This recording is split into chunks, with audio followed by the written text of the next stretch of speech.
One of the more important things in Adobe Bridge is the thumbnail display, right? That's how you interact with the files that you're working with. So it stands to reason you might want to customize the way the thumbnails are represented. First thing you're going to want to be able to probably change is the size of the thumbnails.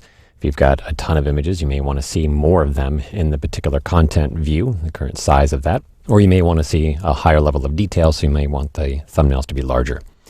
The easy way to do that is at the bottom of the window, there is this slider, the thumbnail slider, and that will just increase the size or decrease it depending on which direction you go, right or left. You can also click on either end of the slider, these buttons here, so the bigger button or the smaller button. I find using the keyboard is sometimes quicker, and this actually happens to have a intuitive keyboard shortcut, Command plus and minus, or Control plus and minus on Windows, similar to zooming in and out. In this case, it's going to zoom in on the thumbnail, so to speak. So Command plus to go up, Command minus to go down, and very quick, easy way to change the size of your thumbnails.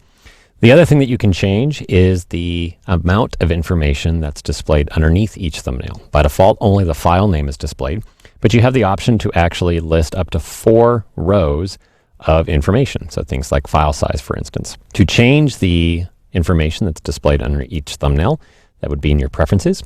So on the Mac, that would be under the Adobe Bridge CS5 menu. On the Windows machine, that would be under the Edit menu, and there's Preferences. Either way, it's Command or Control K if you're a keyboard shortcut junkie.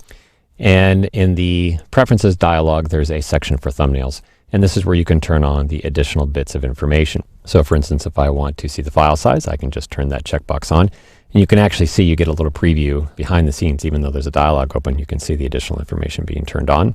If I want to turn on the dimensions, I can do that, pixel dimensions and the resolution, date created, things like that.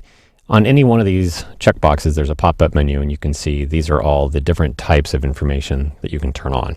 So I'm going to go ahead and keep on the dimensions and the size for now and go ahead and click OK. Now, some people don't like to have that information displayed at all times, so there's a way to toggle that on and off as well. The keyboard shortcut for that is Command or Control T. Think of thumbnails, right? Command T, Control T in Windows, and that just temporarily turns off the display of that additional metadata information underneath each thumbnail. To bring it back, you simply press the keyboard shortcut again, so it's a toggle, Command T or Control T again, and it comes back.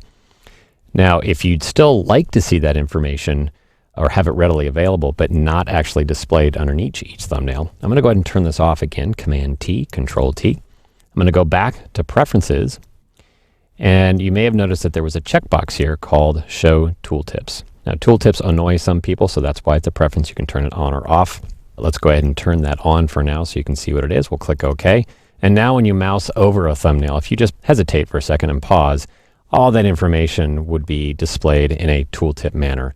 So this is a way you can maximize the screen real estate and see as many thumbnails as you want. And then if you need that file information, just hover over the thumbnail you care about, and that information will show up in a tooltip.